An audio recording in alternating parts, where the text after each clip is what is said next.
2 Kings chapter 18. In the 3rd year of King Hoshea, son of Elah of Israel, Hezekiah, son of King Ahaz of Judah, began to reign. He was 25 years old when he began to reign. He reigned 29 years in Jerusalem. His mother's name was Abi, daughter of Zechariah. He did what was right in the sight of the Lord, just as his ancestor David had done. He removed the high places, broke down the pillars, and cut down the sacred pole. He broke in pieces the bronze serpent that Moses had made, for until those days the people of Israel had made offerings to it. It was called Nehushtan. Nehushtan. He relied on the Lord, the God of Israel, so that there was no one like him among all the kings of Judah after him, or among those who were before him. For he held fast to the Lord. He did not depart from following him, but kept the commandments that the Lord had commanded Moses. The Lord was with him wherever he went. He prospered. He rebelled against the king of Assyria and would not serve him. He attacked the Philistines as far as Gaza and its territory, from watchtower to fortified city. In the 4th year of King Hezekiah, which was the 7th year of King Hoshea, son of Elah of Israel, King Shalmaneser of Assyria came up against Samaria, besieged it, and at the end of 3 years took it. In the 6th year of Hezekiah, which was the 9th year of King Hoshea of Israel, Samaria was taken. The king of Assyria carried the Israelites away to Assyria and settled them in Halah, on the Habor, the river of Gozan, and in the cities of the Medes, because they did not obey the voice of the Lord their God, but transgressed his covenant.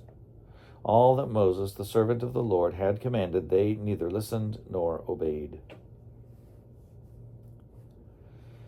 In the 14th year of King Hezekiah, King Sennacherib of Assyria came up against all the fortified cities of Judah and captured them. King Hezekiah of Judah sent to the king of Assyria at Lachish, saying, I have done wrong. Withdraw from me. Whatever you impose on me, I will bear. The king of Assyria demanded of King Hezekiah of Judah 300 talents of silver and 30 talents of gold. Hezekiah gave him all the silver that was found in the house of the Lord and in the treasuries of the king's house. At that time Hezekiah stripped the gold from the doors of the temple of the Lord and from the doorposts that King Hezekiah of Judah had overlaid, and gave it to the king of Assyria. The king of Assyria sent the Tartan, the Rabsaris, and the Rabshakeh with a great army from Lachish to King Hezekiah at Jerusalem. They went up and came to Jerusalem. When they arrived, they came and stood by the conduit of the upper pool, which is on the highway to the fuller's field. When they called for the king, there came out to them Eliakim, son of Hilkiah, who was in charge of the palace, and Shebna the secretary, and Joah, son of Asaph the recorder. The Rabshakeh said to them, Say to Hezekiah, Thus says the great king, the king of Assyria, On what do you base this reliance of yours? Do you think that mere words are strategy and power for war? On whom do you now rely, that you have rebelled against me? See, you are relying now on Egypt, that broken reed of a staff, which will pierce the hand of anyone who leans on it. Such is Pharaoh, king of Egypt, to all who rely on him. But if you say to me, We rely on the Lord our God, is it not he whose high places and altars Hezekiah has removed, saying to Judah and to Jerusalem, You shall worship before this altar in Jerusalem? Come now, make a wager with my master the king of Assyria. I will give you 2,000 horses, if you are able on your part to set riders on them. How then can you repulse a single captain among the least of my master's servants, when you rely on Egypt for chariots and for horsemen?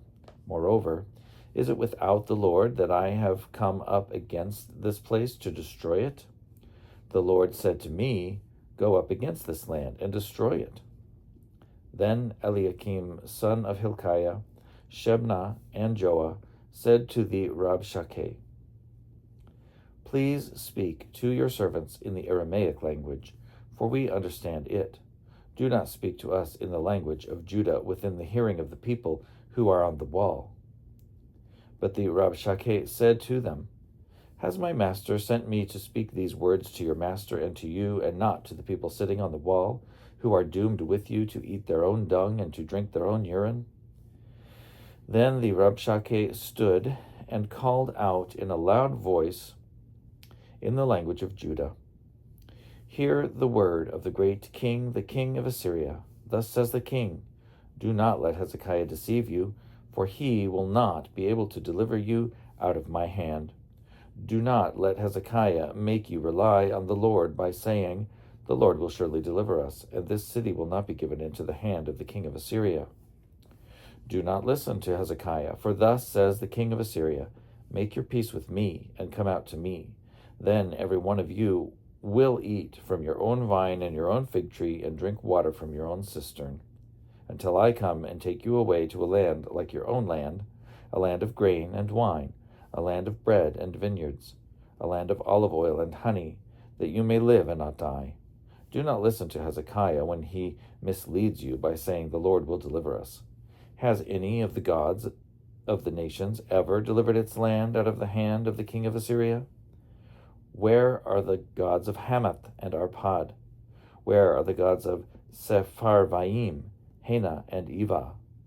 Have they delivered Samaria out of my hand? Who among all the gods of the countries have delivered their countries out of my hand, that the Lord should deliver Jerusalem out of my hand? But the people were silent and answered him not a word, for the king's command was, Do not answer him.